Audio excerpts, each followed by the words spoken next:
Vamos lá. Nós estamos falando sobre Martin Heidegger, tá?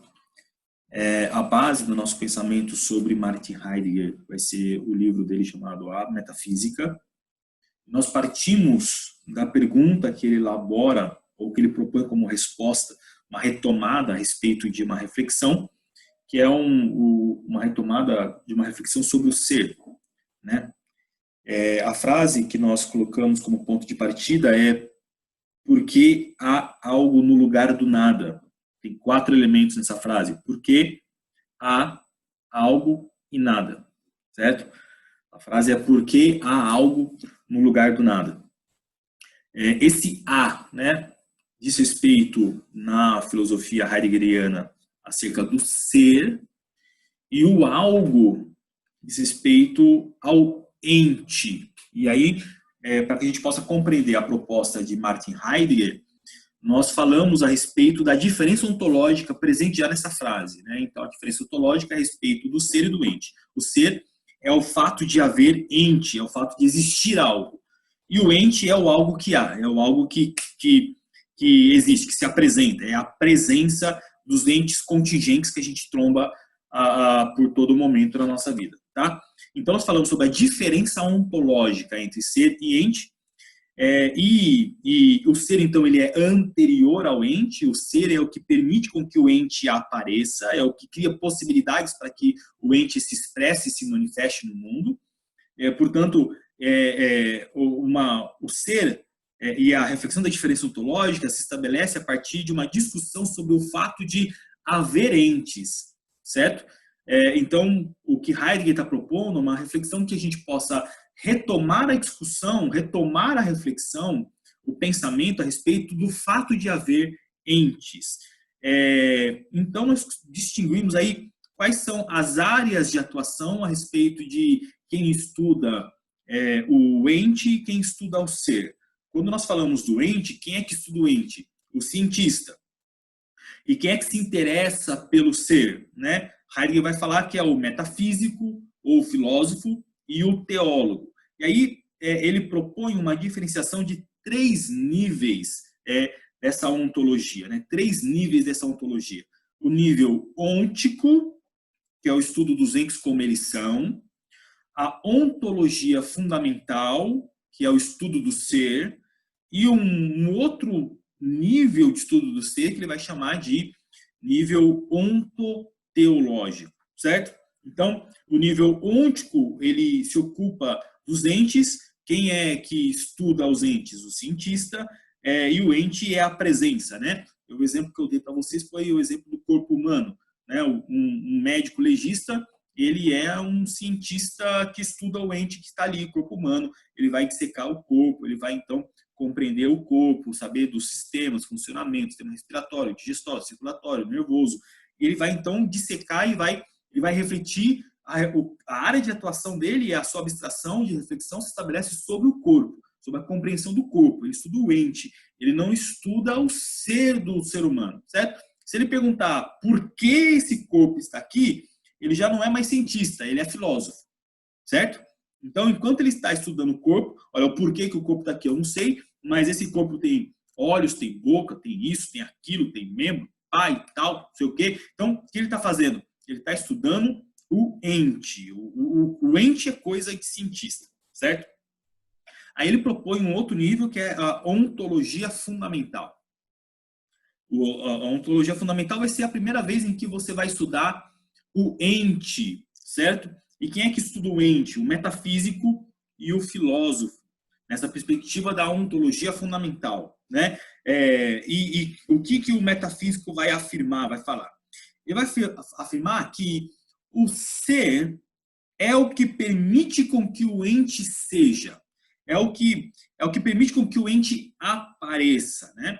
E quando você, então, pergunta para o metafísico o que é o ser, né, ele vai falar que é o mistério. É o mistério. Né? O filósofo vai falar que é o mistério. Né? Se nós pegarmos aquela poesia que foi para você de Rimbaud, que diz que a rosa ela é sem porquê. Se você pega a rosa, não precisa ser rosa, pode ser, como falei, o corpo humano, pode ser um rato, pode ser um camundongo, né? Ele é sem porquê. Né? Por que é sem porquê? Não tem uma explicação, é um mistério, certo? Ele é um mistério. Você pega a rosa, entrega para um cientista, o cientista vai pegar a rosa, vai secar a rosa, vai saber se é angiosperma, se é gimnosperma, sei lá como que fala, não sou biólogo. Ele vai dividir entre folhas, caule, flor, e vai fazer o pólen e tal, não sei o quê. Ou seja, ele vai saber, ele vai conseguir secar o que é esse ente que apareceu. Mas por que a rosa veio a se manifestar? Quem é que trouxe a rosa à presença? Não é uma reflexão do campo da ciência, isso é uma reflexão do campo da filosofia, da metafísica. E o que o metafísico afirma? Como que ele responde? Eu falo, olha, é um mistério, o corpo humano é um mistério, né? A rosa é um mistério, né? Você pega uma mulher e entrega a mulher para o cientista. O que o cientista vai pegar? O cientista vai pegar a mulher e vai dissecar a mulher. Vai falar, olha, a mulher é composta, né, por membros, tem um peito, tem um sistema respiratório, tem um sistema digestório, tem um sistema reprodutório diferente do sistema reprodutório humano e tal, não sei o quê. Então, você pega a mulher e entrega para o cientista vai dissecar a mulher. Você pega a mulher e entrega para o metafísico, o que o metafísico vai falar da mulher? Olha, a mulher é um mistério. A mulher é um mistério, né? Não dá para você conseguir compreender, e eu acho que ele está certo, a mulher é um mistério mesmo, né? É difícil conseguir entender, nós temos dificuldades de entender a mulher, somos muito limitados na nossa compreensão. A mulher é um mistério. Mas aí não para por aí. O que Heidegger vai propor? Vai propor o nível ontoteológico, né? E esse nível ontoteológico está justamente no pressuposto de que você tem que encontrar uma resposta a esse ser. O que justifica o ser, ou o que permite com que as coisas sejam, com que os entes possam ser, o que permite com que os entes possam aparecer no mundo, né? Quem é que vai estudar o ser? Aí nós temos, claro, o teólogo, né? O teólogo, por isso que é ontoteológico, é uma resposta que tem a ver com o estudo do ser a partir de uma perspectiva teológica. Nós falamos que o teólogo também tem uma resposta a dar, e se o filósofo afirma que o ser é um mistério, certo? O teólogo vai atribuir um mistério, ou seja, esse vinda à presença, a Deus. O teólogo vai atribuir essa vinda à presença a Deus, ou seja, Deus é a causa dos entes e Deus é a causa do ser, certo? Deus, ele é a causa inicial, a causa primal, vamos dizer assim. Então, se você fizer um caminho retroativo do porquê que a rosa está aqui, a rosa vai de uma semente, a semente foi jogada na terra e a terra não sei o quê. Se você chegar lá na causa última, olha, Deus é que criou, certo? Deus é que criou. Deus é que criou. E aí você resolve o problema, certo? Da metafísica. Você resolve o problema, inclusive, do mistério. Você dá uma resposta do porquê que as coisas estão, você dá uma resposta do porquê que as coisas são, você consegue chegar a uma causa original, certo? Só que a reflexão, de acordo com Heidegger, ela sai do campo do ser e passa a se estabelecer, então, no campo da teologia. Quando você faz o estudo do avanço ou da progressão do pensamento humano, nós saímos das experiências sensíveis, do estudo dos entes, cosmologias, nós partimos para uma reflexão de abstração, onde nós começamos a questionar acerca do ser, mas nós não conseguimos chegar a resultados esperados, resultados satisfatórios, chegamos na conclusão do mistério, é quase impossível conseguir distinguir o que o ser é, sabemos que o ser existe, sabemos que é ele que permite com que as coisas sejam, mas não conseguimos compreender o que ele é em si, e aí vem a teologia, uma progressão no pensamento, e fala, olha, Deus é Deus, Deus é que é o fundamento da existência de todas as coisas que aparecem, né? Então, a metafísica, nesse sentido, da perspectiva ontoteológica, parece que resolveu o problema, né? Parece resolver o problema. Porque, na perspectiva da ontoteologia, você jogou o fundamento em Deus. Então, Deus é a causa dos entes. E aí, qual que é o grande lance? A reflexão vai se ocupar agora de Deus e a sua relação com os entes, porque é Deus que permite com que as coisas sejam. Você eliminou o mistério, só que junto com a eliminação do mistério, você esqueceu de discutir acerca do ser. Por que há? Por que há? Daí você está explicando o algo, que existe no lugar do nada, mas você não está mais refletindo sobre o porquê há. Você está partindo do pressuposto da existência de um Deus, você eliminou a discussão sobre o ser e você está explicando as coisas que estão no lugar do nada, mas você não está refletindo sobre o porquê que as coisas vieram a existir. Qual é a razão, qual é o fundamento disso, certo? Então, o Heidegger ele vai definir esse lance justamente do problema que é jogado para Deus e não é mais tomado como reflexão, como ponto de partida que é o ser, ele vai chamar de o esquecimento do ser. Um outro conceito importante em Heidegger, o esquecimento do ser. Ou seja, na medida em que o metafísico deslocou o ser para Deus, a questão do ser parece estar resolvido, certo? A questão do mistério parece estar resolvido, mas não foi resolvido. Então, para que a gente possa conseguir elaborar e avançar um pouco mais sobre a reflexão do ser na proposta heideggeriana, e aí, até agora eu fiz uma retomada da aula anterior, e agora nós começamos a aula de hoje, Heidegger ele vai primeiro lançar a mão de um outro conceito para explicar o mundo em que nós vivemos e o porquê que no mundo em que nós vivemos nós paramos, nós também não discutimos mais a respeito do ser, certo? Ele vai chamar o mundo em que vivemos de o mundo da técnica.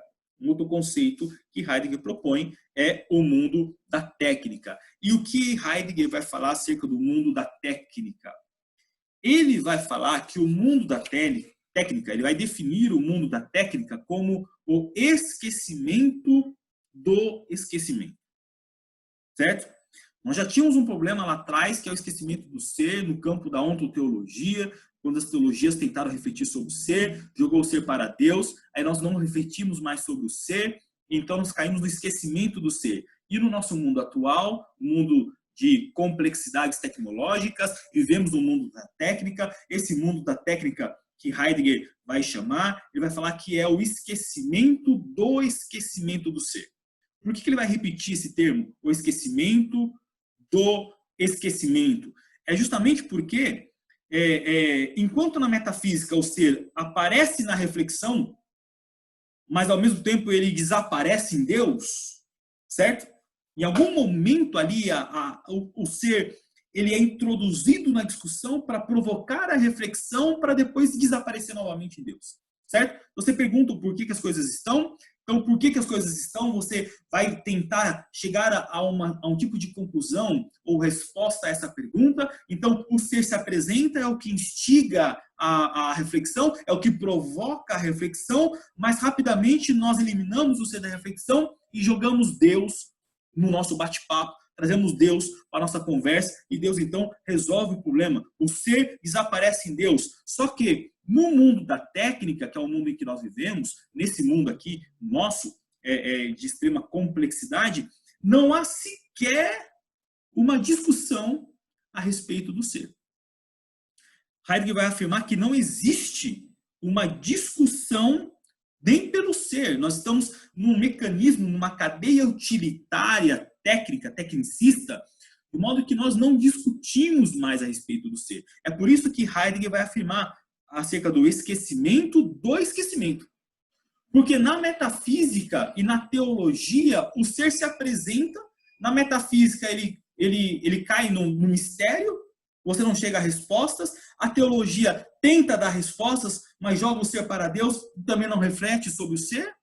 Então é o esquecimento do ser. E na técnica, sequer, a gente pergunta, sequer o ser aparece como questionamento cotidiano do porquê que a vida é como é, porquê que o mundo é como é. A gente não pensa mais, a gente simplesmente estamos num fluxo, num mecanismo do pensar utilitário, pragmático. Nós nos entregamos a todas essas coisas que acontecem no nosso cotidiano sem sequer nos perguntarmos o porquê que tudo esse negócio aí existe.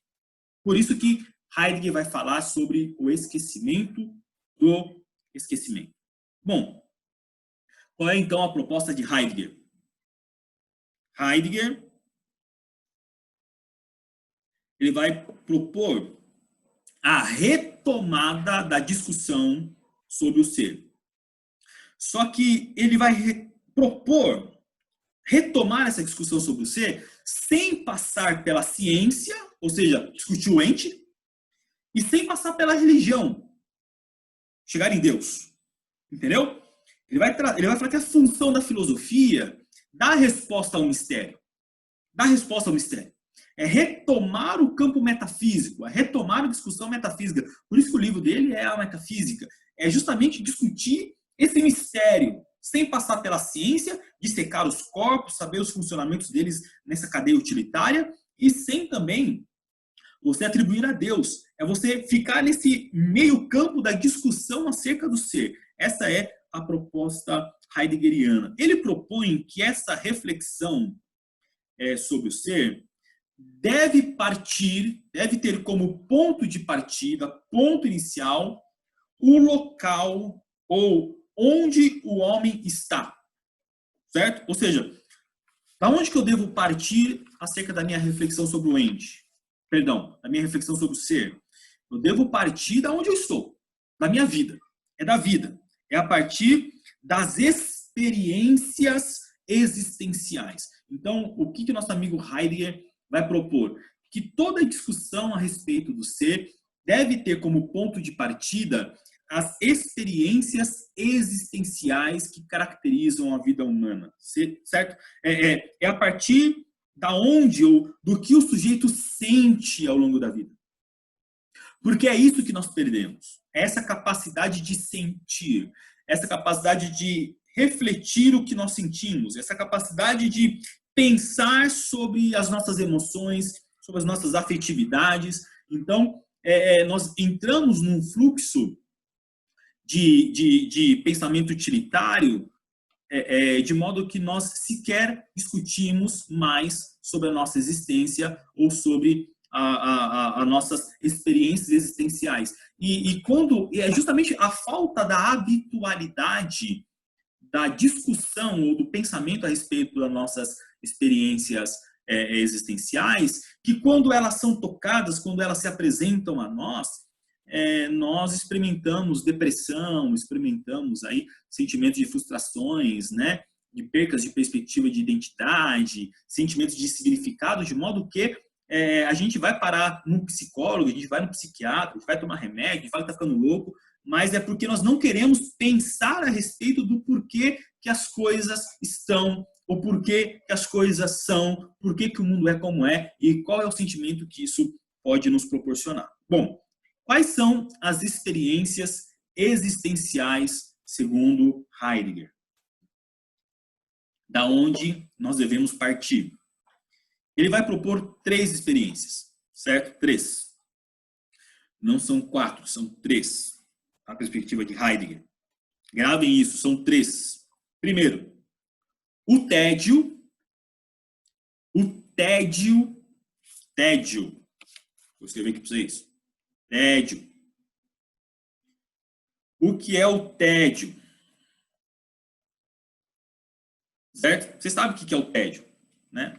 O tédio normalmente é encheção de saco cheio. Tédio, a alegria e a angústia.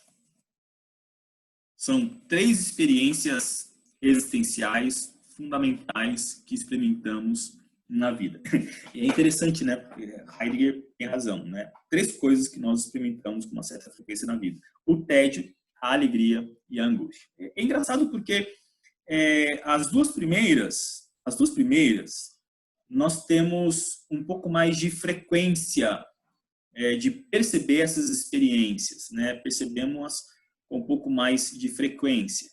A angústia é a que a gente busca fugir, né? A angústia que a gente busca fugir. E é justamente na fuga da angústia, da possibilidade da angústia, que nós nos entregamos ao mundo da técnica, ao mundo das cadeias utilitárias. Bom, feita essa observação, essas 3 experiências existenciais para Heidegger, nós vamos falar um pouco sobre cada uma delas.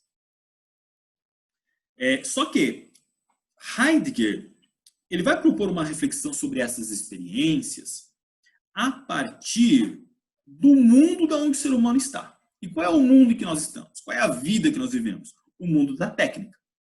É esse mundo, como ele caracteriza esse mundo da técnica, esse mundo utilitário, esse mundo onde nós vivemos nesse fluxo, certo?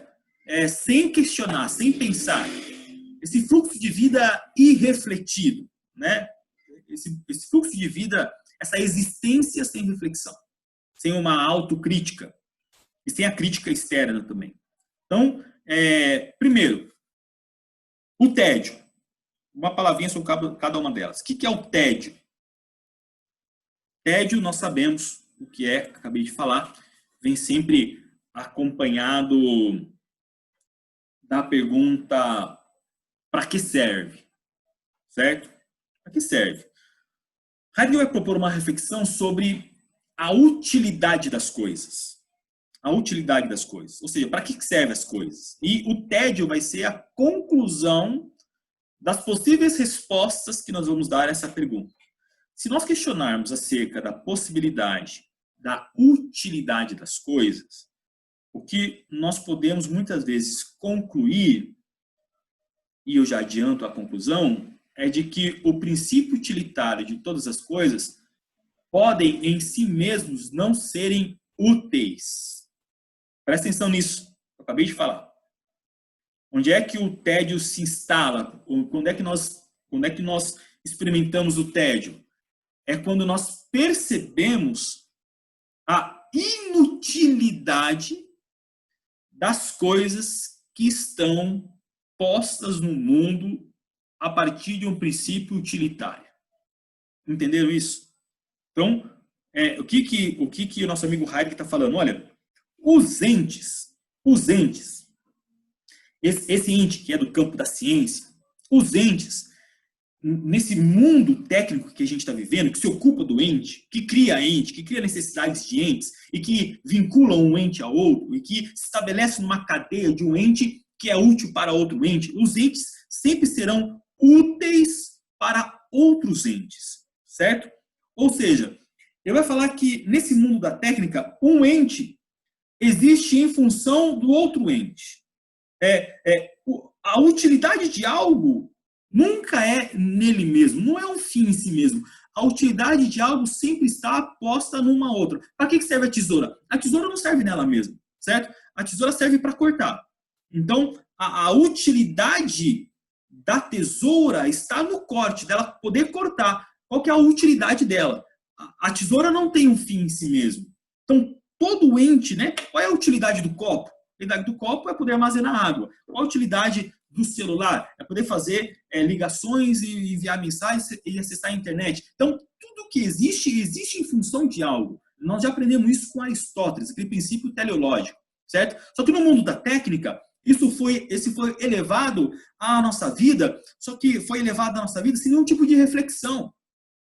Nós não perguntamos sobre a utilidade das coisas. E quando nós questionamos acerca da utilidade das coisas, a conclusão que nós chegamos é de que as coisas que existem podem, de uma certa forma, muito bem existir sem nenhum princípio utilitário, sem nenhum tipo de utilidade acerca da utilidade das próprias coisas em si, né? Por exemplo, quando eu pego o colírio, para que serve o colírio? O colírio não é bom nela mesma, o colírio não é bom nele mesmo, ele não se estabelece a partir dele mesmo. O colírio, o princípio utilitário do colírio, ou seja, a utilidade do colírio está nos olhos.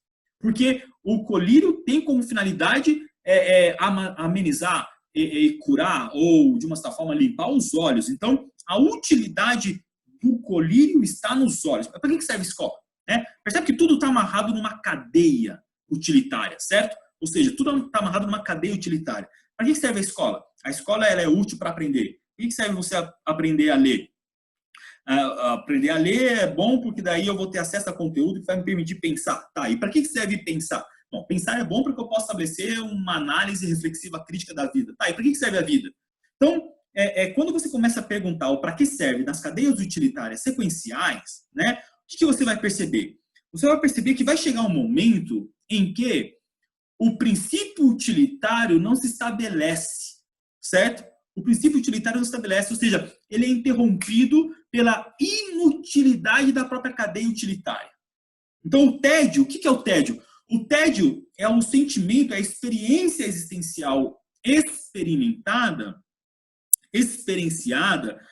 Quando se estabelece, né, o tédio se estabelece em razão da percepção de que as coisas não têm um fim último útil, ou seja, não serve para nada, né? Vamos imaginar, né?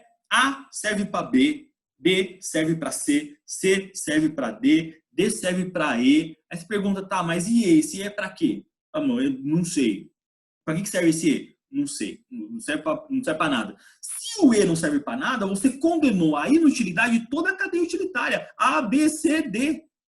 Quando você descobrir que o E não serviu para nada, você vai entender que todo o teu esforço de ter vivido e de se dedicado para você conseguir compreender o A, B, C e o D, quando você chegou no E e viu que o E não serve para porra nenhuma, qual que é a conclusão que você chega? Que o D, o C, o B e o A também não servem para nada. Ou seja, a vida é inútil, a cadeia utilitária é inútil. A utilidade das coisas nesse mundo, né, que é o que ele vai definir como mundo utilitário, certo? É justamente esse mundo da técnica que estabelece um princípio utilitário para todas as coisas. Ele vai concluir que a utilidade do mundo da técnica é inútil. E quando você consegue perceber que a utilidade, o princípio utilitário do mundo da técnica é inútil, o sentimento que você experimenta é tédio. O sentimento que você experimenta é tédio. Ou seja, os entes, eles são úteis entre si quando eles estão na cadeia utilitária, certo? Mas a própria cadeia utilitária em si, ela é inútil. Ela é inútil em si mesma. Por que ela é inútil em si mesma? Porque justamente você não encontra o princípio de finalidade, de utilidade. Certo?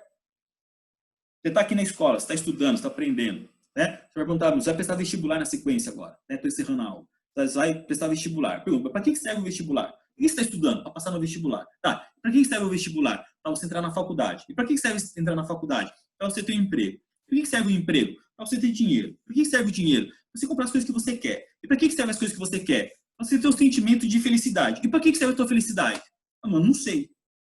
Se não, você entendeu? Para que serve a tua felicidade? A tua felicidade é perpétua? Não. Ela acaba no momento que o dinheiro acaba também, ou aquilo que eu comprei quebra. Bom, se a tua felicidade está fundamentada nessa cadeia utilitária, quando você chega lá no fim último e saber que tudo aquilo que você fez, que você dedicou, que você viveu, que você experimentou todo o tempo, dos anos, a sua vida, na busca por sentido e significado, dentro desse princípio do mundo da técnica utilitário, você conclui que tudo que você fez, o trajeto que você fez, não tem finalidade e utilidade nenhuma, o sentimento que você experimenta é tédio. Tédio. Certo? É tédio. Vocês entenderam tédio? E daí eu vou encerrar por aqui e eu vou deixar para a gente falar sobre a alegria e a angústia na próxima aula.